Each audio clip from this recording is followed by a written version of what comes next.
Good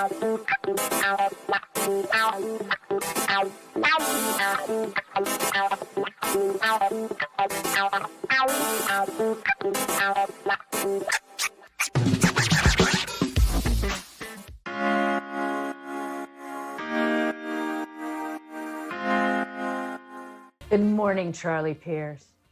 Good morning, Jody Hamilton, you fully vaxxed minx. Oh, no. Now it's going to get really... Yay! Oh, no. It's going to get real up in here now that they're both fully vaxxed. Now it's weird? We are both fully vaxxed. Yeah, well, that's what's going to happen when bodies start slapping from doing the vaccine thing. Mm-hmm. Yeah. All right. By the way, thank you for the shout out to my to Erie County, because that's right up the transit from Lackport, where I'm from, near Cheektowaga, Tonawanda. You said good for Erie County and the Resurgence Brewing Company. We're long past the point where the location and motivation that drives people to be vaccinated matters a damn. Thank you. Beer with your shot. Wow. There you go. I underestimated the power of beer in America. That is such a great idea. Yeah, it is. Plus, it's a little sad that we need to give free beer for people to get vaccinated. To save their own lives, yes. I can get over that. I can get over that for a free beer. Me too. Yeah, They're giving baseball tickets too. I'm like, great. Let's get creative. But I like they're going to people. I think it's the convenience. They're going to bars. They're like, all right. They're also demystifying it. They're making it part of daily life. Right. Which is important. Right. I mean, people don't see it as this, if people are seeing it as this, exotic attempt at mind control or something. Right. Well, the thing is, I guess the problem is they've been doing all these things anyway, not distancing, no masks, whatever, because they don't believe in it. So I don't know if that enticement works, that you can have your free. I mean, the difference is you can do it safely. You can do everything you want to do, but safely if you just get vaccinated, right? You can come back and pay for your own beer. Huh? You can come back and pay for your beer, the next day. There you go. Because you can go, eat in a restaurant and go to a ball game. Yeah. By the way, thank you about Ron Johnson. You said, Jesus, Wisconsin, can you please rid us of this dolt? I mean, he just echoing the same thing Tucker Carlson said, but it is the exact stuff you see in Russian disinformation campaigns about, it's killing all these people. What was this right-wing whack show he went on? He said we're over 3,000 deaths within 30 days of getting the vaccine. About 40% of those occur on day 0 or day 1 or 2. Okay, can we say enough with this? What is this called? Vaccine adverse event reporting system. First of all, it's not verified. Anyone with an internet connection can submit a report. So of course the anti-vax movement is flooding this thing, and it's none of this is verified. And obviously the CDC has come out and said the CDC addresses potential misuse of the VAERS data right on its website, clearly stating COVID-19 vaccines are safe and effective. These people are old. They're not dying because of the vaccine, right, Charlie? But this is what he's putting out there, and just saying, "Oh, I'm just asking questions." Yeah. That's the cheap life raft for all of these guys. Right. No, I'm just asking the questions. I'm not, No, you're raising the questions for a bunch of people who you firmly believe are dumber than you are. And in Ron Johnson's case, that's hard. That would make you someone who has to be watered 3 times a day. But I mean, so his office says, he's not suggesting the deaths were directly caused by the COVID-19 vaccine. Of course he is. That's exactly what he's suggesting. He's just quoting from some fly-by-night website. Right. Run by a 14-year-old named Yuri in Petrograd. What are the chances Wisconsin is going to rid us of this dolt, do you think? Is he up in 2022?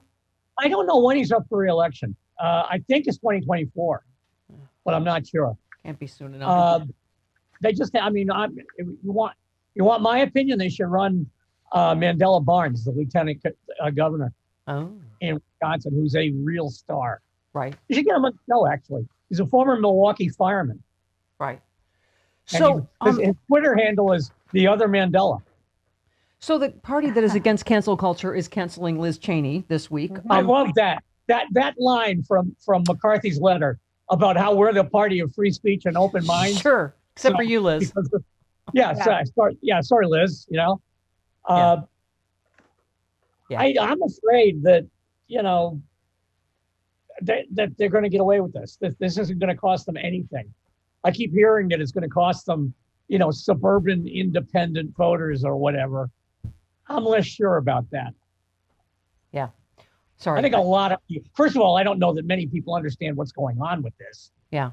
With Liz Cheney, you're talking? Yeah. Person in the House of Representatives, if half of them don't even know who their own representative is. What about them hiding the bad polling on Trump, even in their swing districts, There you from go. them? From them. That's an interesting whistle that you blew. Right. Yeah. But again, I mean, there are 33% of the people who voted in the last two elections who aren't going to believe that either.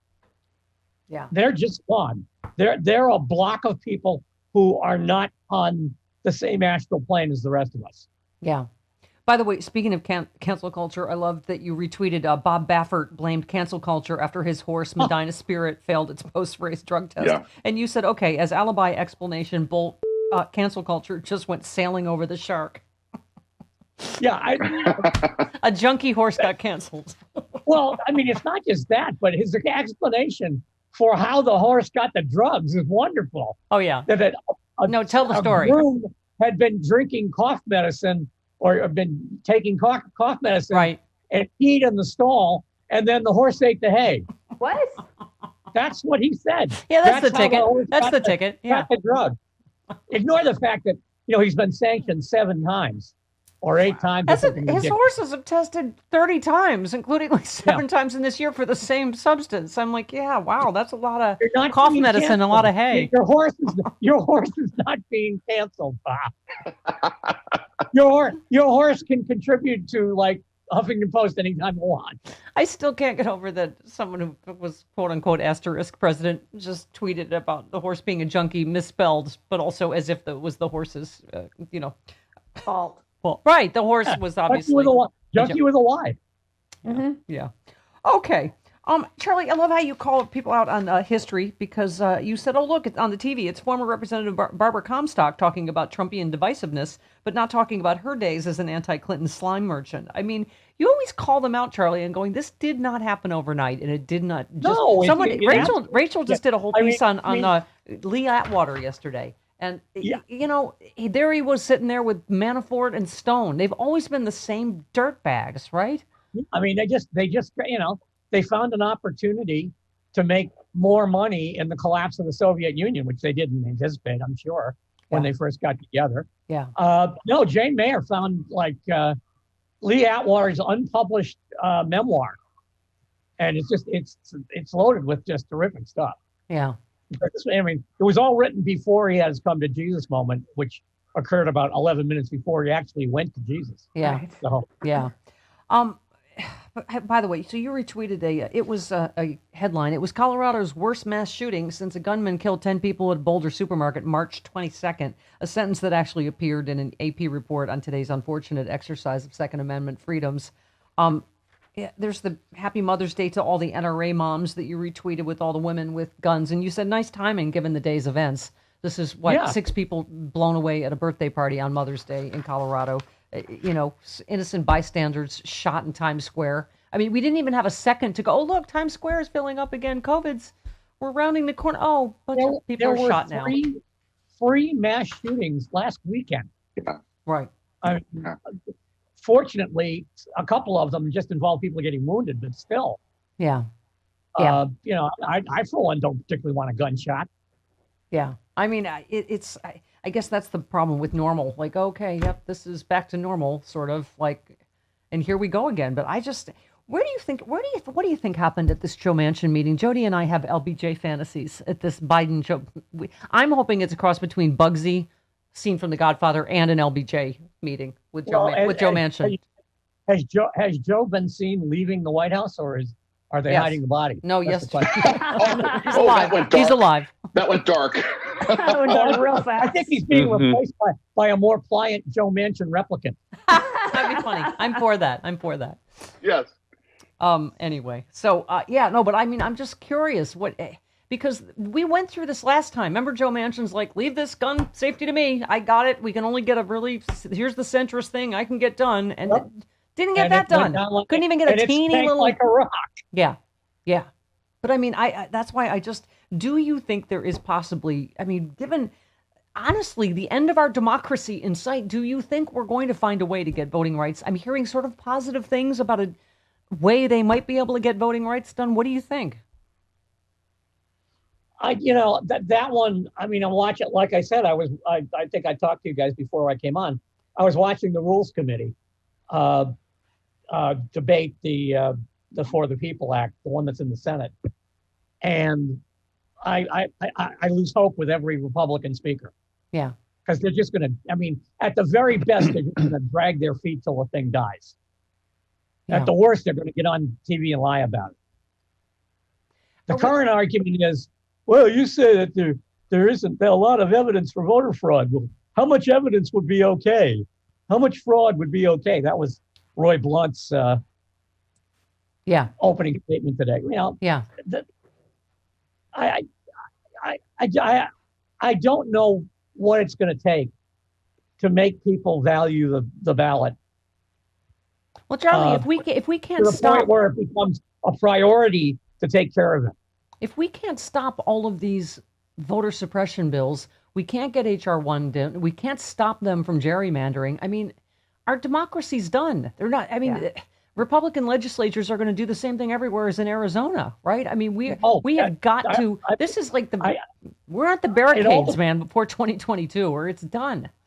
No, it depends obviously on what the what procedures are in place in the states. But yeah, I mean, I could see more phony audits. This one's going to last till July now, they're saying. Yeah, July or August. Mm-hmm. Which means basically that they're going to keep the lie alive. Yeah. Yeah. Unfortunately, I mean, you have to cover it because it's an event. And, don't worry, we'll find a safe place for the ballots while the graduations are going on. Yeah. Yeah, I'll believe that when I see it. And they keep following the latest new lunatic. This new lunatic that they're looking at in New Hampshire. What's his name? The former treasure hunter, somebody. He's the one that came up with the bamboo idea. I mean, They're the new hero of MAGAland. Whoever, like someone like, no, watermarks, UV light, wait a minute, bamboo. Like, it's so absurd. And the Arizona Secretary of State needs 24/7 security detail. I mean, this is, it's insane. And the sheriff of Maricopa County, who's a Republican, is completely fed up. Oh my God, he said we're gonna give you all the passwords and router information and expose to the bamboo guys. We're gonna give all our routers and passwords to the bamboo guys. Oh my God. Yeah, that'll happen. Wait a minute. Oh my God, I'm glad you brought that up. I totally forgot. Yes, people need to understand this part because aren't they the people, Charlie, that always scream about their privacy and government intrusion? The private company conducting the whatever that is, the fraudit, I think they're calling it in Arizona, is now demanding access to government internet routers and passwords, which the Maricopa County Sheriff blasted as mind-numbingly reckless and irresponsible and a threat to law enforcement. The sheriff there said providing router information to a shadowy private company led by a conspiracy-embracing CEO would compromise sensitive and highly classified law enforcement data and equipment. He said the Senate Republicans caucus audit of Maricopa County votes from last November's election has no stopping point. Now its most recent demands jeopardize the entire mission of the Maricopa County Sheriff's Office. Citizens' private information, Charlie, including voting history, address, phone number, social security numbers, would fall into the hands of cyber ninjas. I mean, how is that okay with right-wing privacy advocates? Yeah, I mean, imagine if a group calling itself cyber Nazis walked into just out of nowhere, walked into the Maricopa County Sheriff's Office and asked for all their routers and all their passwords. I mean, they'd all wind up in a slam. It's extraordinary. And by the way, one of the recounters, I mean, these are the people doing the recounting, is a former local lawmaker who was at the Capitol riot. His name is also on the ballots he's auditing. He was both a candidate for re-election who lost and an elector for Trump. Oh, that all seems on the up and up. He seems like... It's absolutely Arizona is such a marvelous environment for coincidence. I mean, it's just remarkable how these people work. I mean, it's the dry heat. The local Republicans are at least the ones with, the dwindling band of sane Republicans in Arizona are saying, please stop doing this. It makes us look like idiots. Yes. Jan Brewer is going to talk about this. Right. The rank and file Republicans. Yeah. The rank and file Republicans in Arizona, they're pretty normal. It's the leadership. They're the ones who are bat crazy. Bat bleep. Yeah. Yeah. They don't file, but they're really ranked. Yeah. Yeah. Yeah.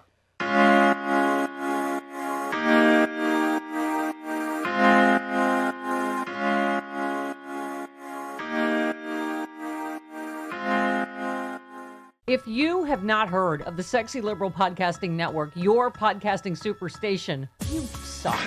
I mean, yes. We have the smartest, funniest liberals in the country. Stephanie Miller's Happy Hour. We have John Fugelsang. We have Hal Sparks, Frangela, Final Word, and Idiot of the Week. We have Bob Seska. Oh my God. We have Jody Hamilton from The Bunker. We have Start Me Up with Kimberly Johnson. We have Unprecedented. We have the smartest, funniest podcast, period. Get it now. SexyLiberal.com.